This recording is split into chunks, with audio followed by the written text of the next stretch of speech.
बोले श्री राधा वल्लभ सरकार की जय। सद्गुरुदेव भगवान की जय।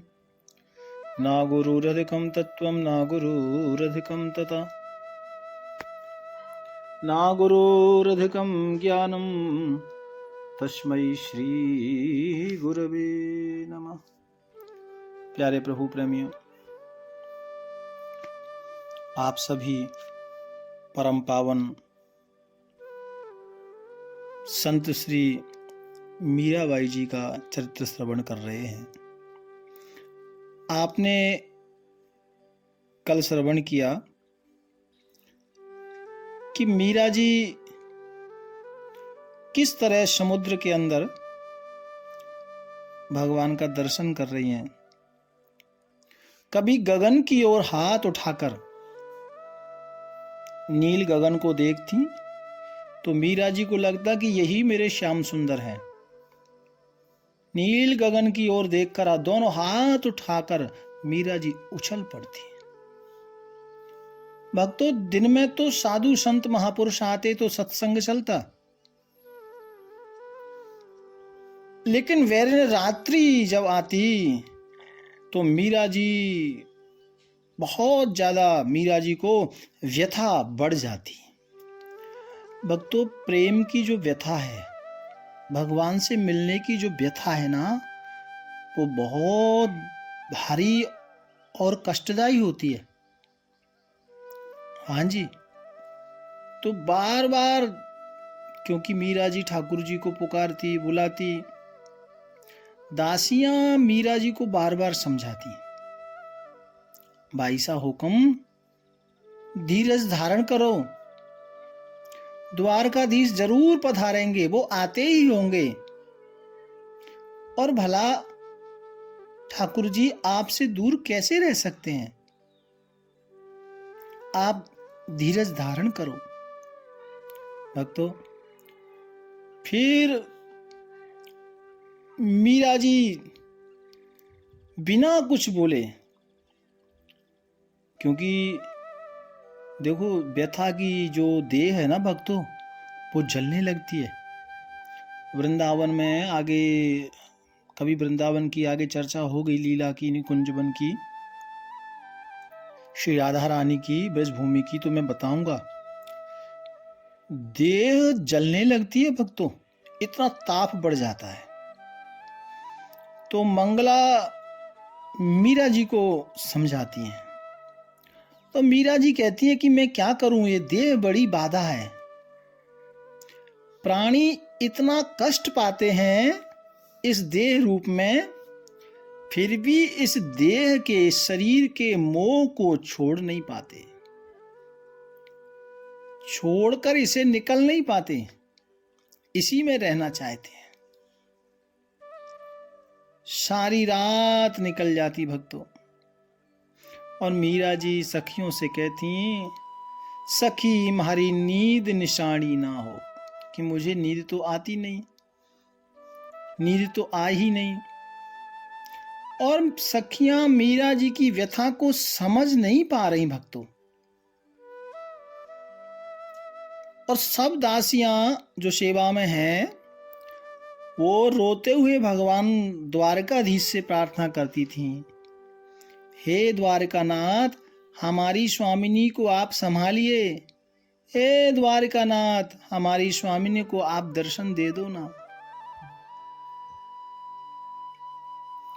हम, भले ही हमें इस पृथ्वी से उठा लो, हमें इतना कष्ट आप दे दो, लेकिन हमारी स्वामिनी की आप रक्षा करो, हे नाथ, हमारी स्वामिनी की आप रक्षा करो।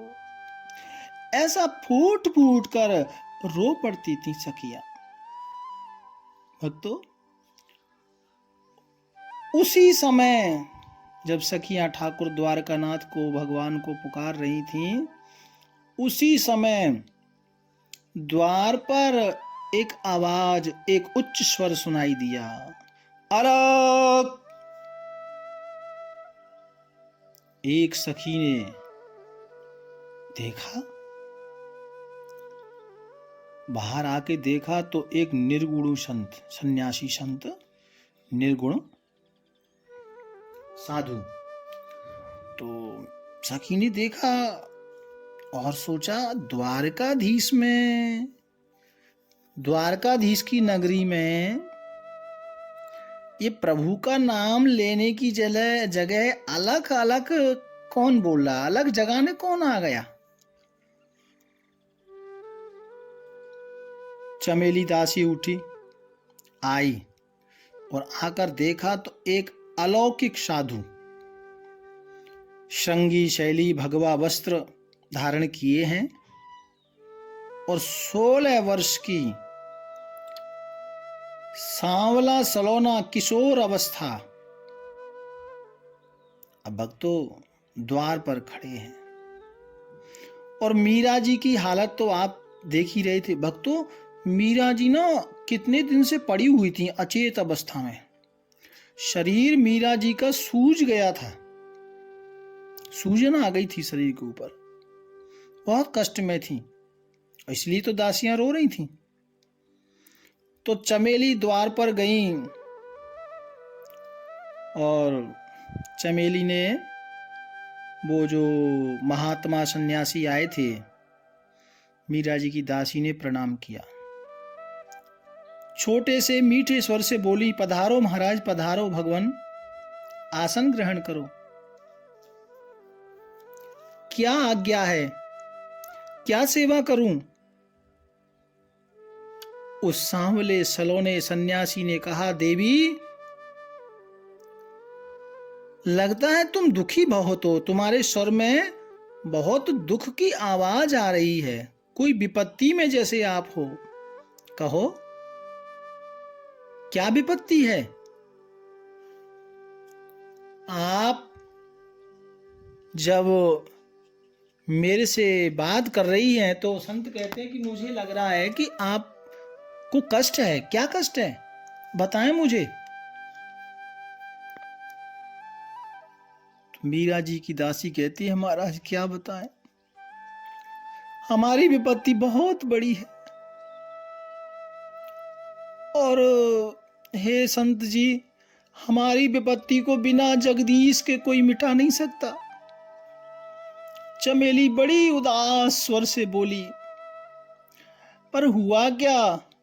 बोले हमारी स्वामिनी बहुत ज्यादा विरह में दुखी है, 7 दिन से उठी नहीं है, शरीर पर एकदम सूजन आ गई है, हम लोग बड़े परेशान हैं। भक्तों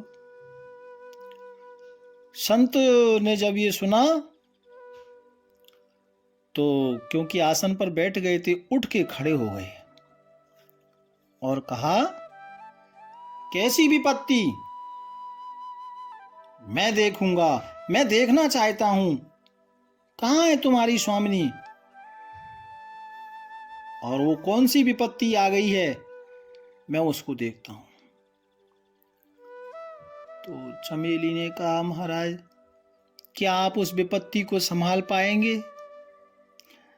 क्योंकि क्षमा करना आपको इतना अनुभव भी नहीं है, आप तो इतने कोई बुजुर्ग और विवेकशील सन्यासी, क्षमा करना, उम्र भी आपकी बहुत छोटी है।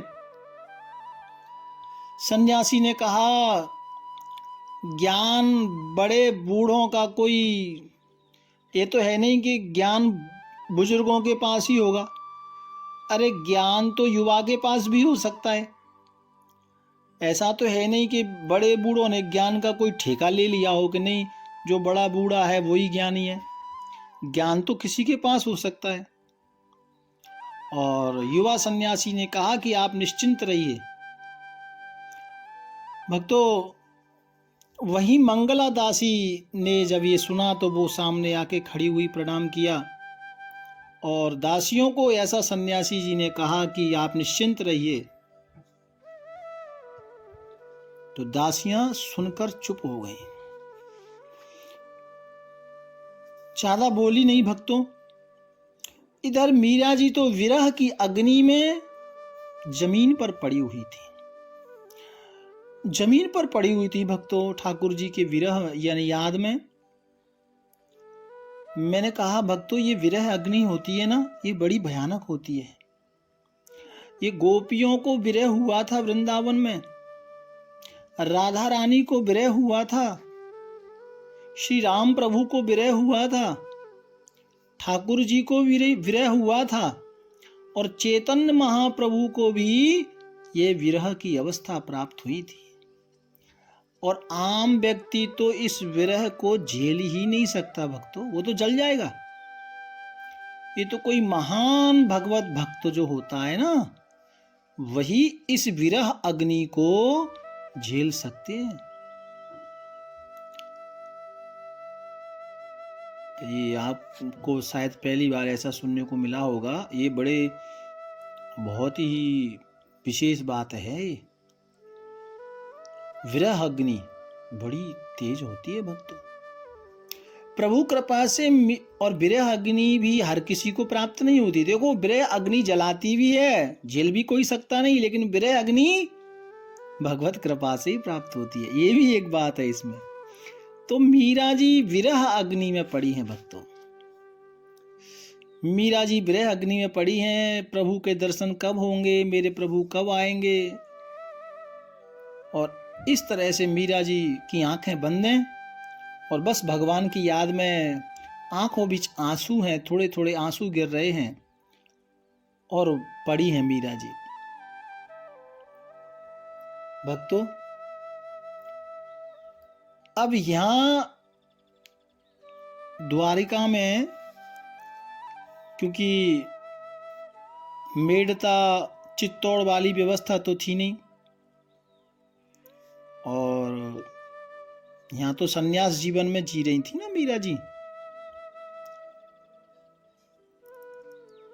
बेचारे नीचे बिस्तर लगा है, उस पर पड़ी हैं। और प्यारे भक्तों, शरीर सूज गया, तड़पत तड़पत बहु दिन बीते, पड़ी बिरह की गाठड़िया, अब तो बेग दया कर सागर, मैं हूं थारी दासनिया। ये मीरा जी के शब्द हैं। नैन दुखी दर्शन को तरसे, ना भी न बैठी सासनिया, और मीरा के प्रभु कवरो मिलोगे, पूरो मनरी आसनिया। मतलब मीरा जी कहती हैं, ठाकुर जी तुसी अब कदों मिलोगे,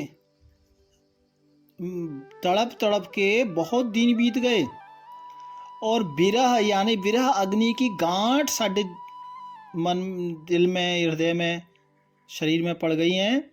अब तो बेग करो, अब तो बेग करो, हे ठाकुर जी अब जल्दी करो। मैं हूं थारी दासनिया, मतलब मैं तो अड्डी दासी हूं। नैन दुखी दर्शन को तरसे, ना भी न बैठी सासनिया। मेरे नैना आपके दर्शन के लिए तरस गए। मीरा के प्रभु कबूर मिलोगे, मीरा के प्रभु कबूर मिलोगे, पूरा मन की आसनिया। हे ठाकुर जी अब तो दया करो। ऐसा मीरा जी भगवान को याद करती हैं भक्त। मीरा जी अचेत अवस्था में पड़ी है, किसी को पहचान नहीं पा रही, आंखों से लगातार अश्रु निकल रहे हैं, मुख से आवाज भी बाहर ठीक से निकल नहीं रही थी भक्तों। कुछ बोलना चाहती ना तो केवल ओठ ही हिलते, आवाज बाहर नहीं आ रही थी। और मैं आपको बता दूं भक्तों, ये जो सन्यासी के वेश में जो संत जी आए हैं ना, ये पहले ही आपको बता देता हूं मैं, ये सन्यासी नहीं है, ये साक्षात द्वारकाधीश भगवान वृंदावन बिहारी हैं, जो वेश बदलकर आज मीरा जी के पास आ गए। लेकिन ये जो दासियां हैं ना, जो गल्ला कर रही हैं मीरा जी की, ये ठाकुर जी को पहचान नहीं पा रही, और पहचान भी कैसे पाएंगी, क्योंकि ठाकुर जी को तो हर कोई जान नहीं सकता ना। भगवान जिसको जनाना चाहते हैं ना, वही ठाकुर जी को जान सकता है। रामायण में लिखा है, सोए जानहु तेहि देहि जनाई, और जानत तुम्हें वह जाई। ठाकुर जी आपको हर कोई नहीं जान सकता, और जो आपको जान लेता है वो कभी आपको छोड़ता नहीं है, उस पर निरंतर आपकी कृपा बनी रहती है। तो ठाकुर जी तो सन्यासी का रूप लेकर यहाँ आगमन हुआ है ठाकुर द्वारकाधीश भगवान का।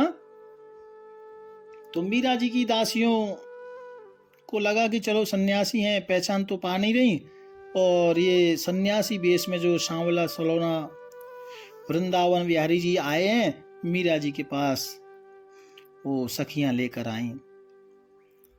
तो भक्तों, मीरा जी तो अचेत अवस्था में बिस्तर पर नीचे पड़ी है।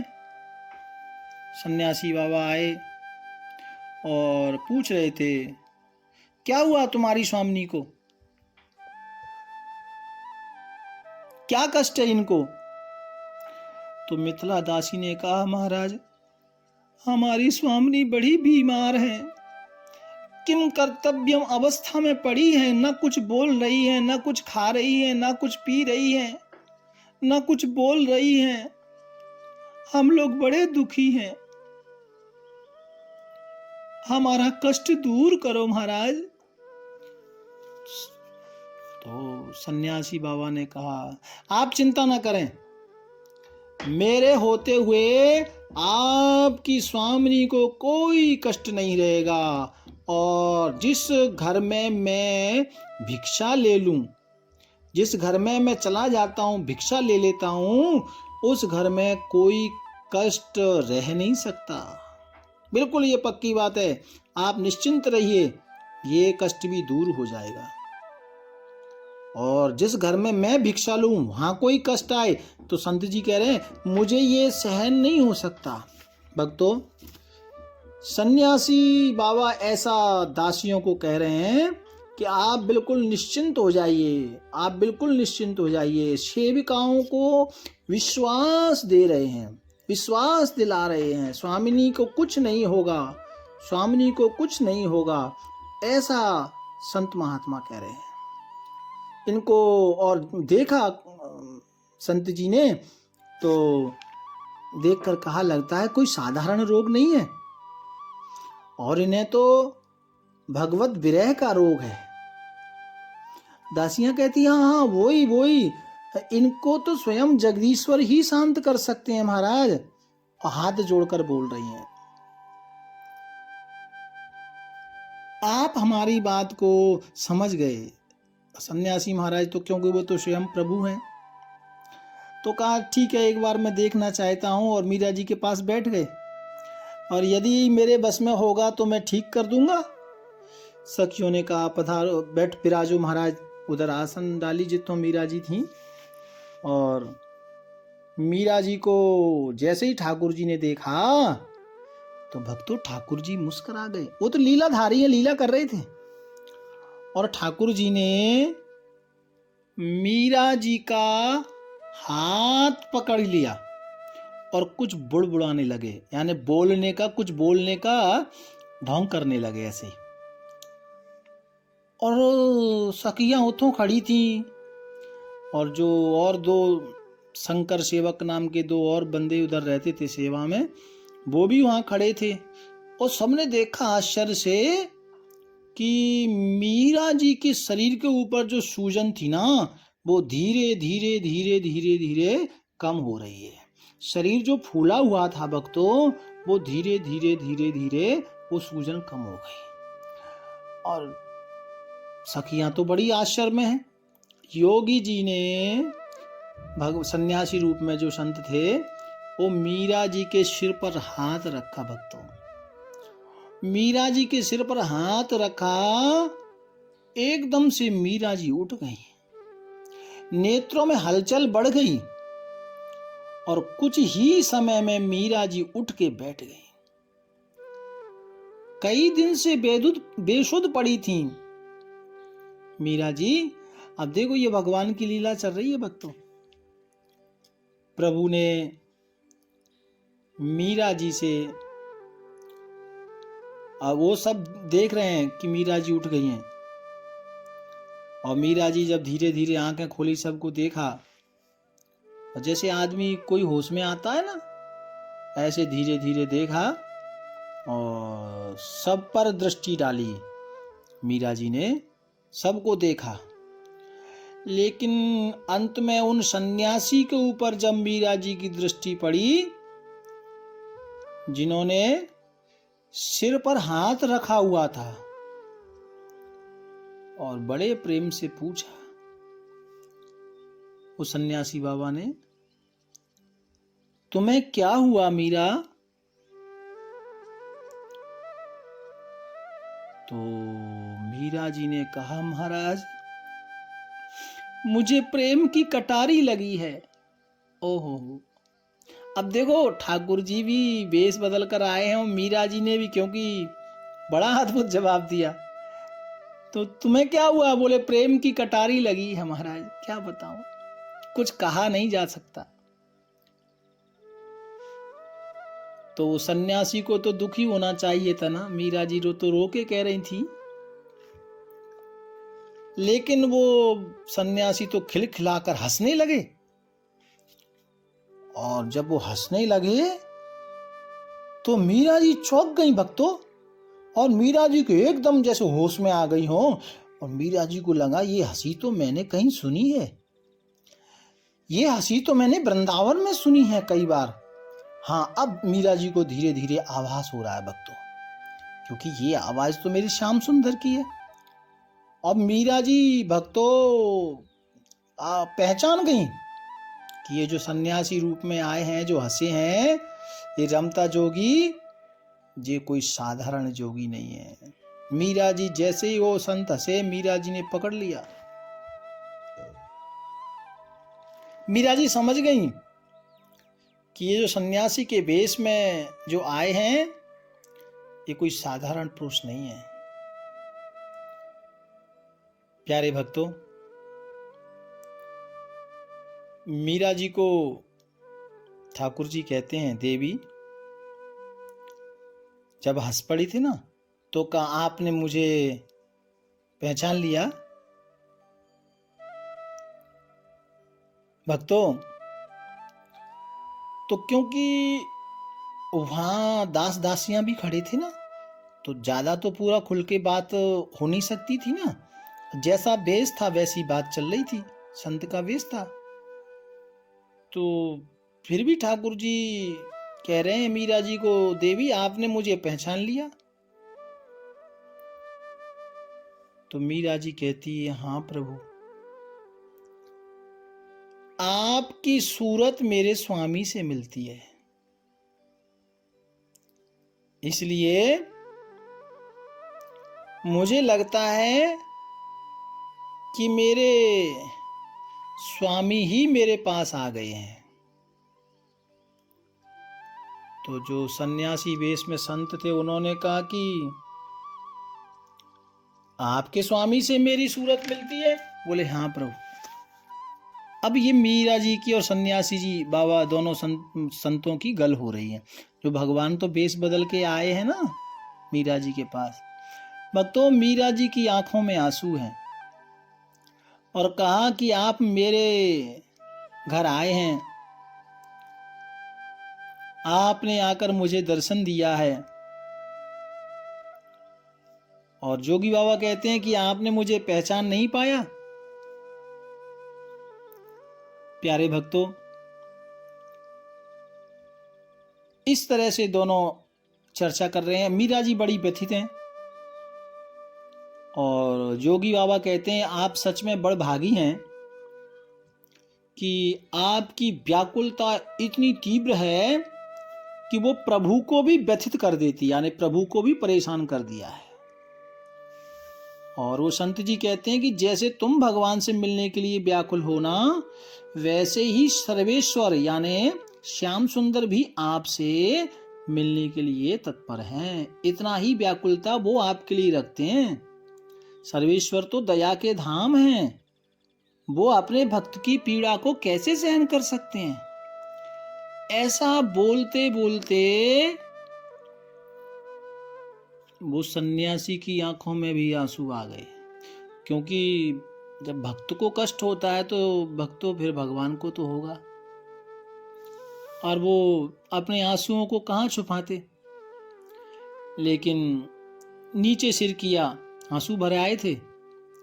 तो मीरा जी ने पूछा, आप कौन हैं और मेरे ऊपर इतनी परोपकार की आप चर्चा कर रहे हैं, मेरे स्वामी की आप चर्चा कर रहे हैं और इतनी अच्छी अच्छी गल्लाएं कर रहे हैं, जो निज गल्ला हैं, जो निज बातें हैं उनको आप कर रहे हैं, तो आप आखिर हैं कौन। तो सन्यासी कहते हैं कि मैं प्रभु का निज सेवक हूँ, मतलब भगवान के साथ रहने वाला एक सेवादार हूँ, और प्रभु ने आपके लिए संदेश भेजा है, तुम्हारे प्रियतम का मैं संदेश लेकर आया हूं।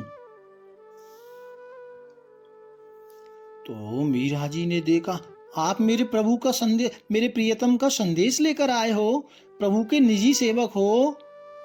ऐसा जब मीरा जी को सुनाई पड़ा भक्तों, तो मीरा जी कहती हैं कि बताओ मेरे लिए क्या आज्ञा है।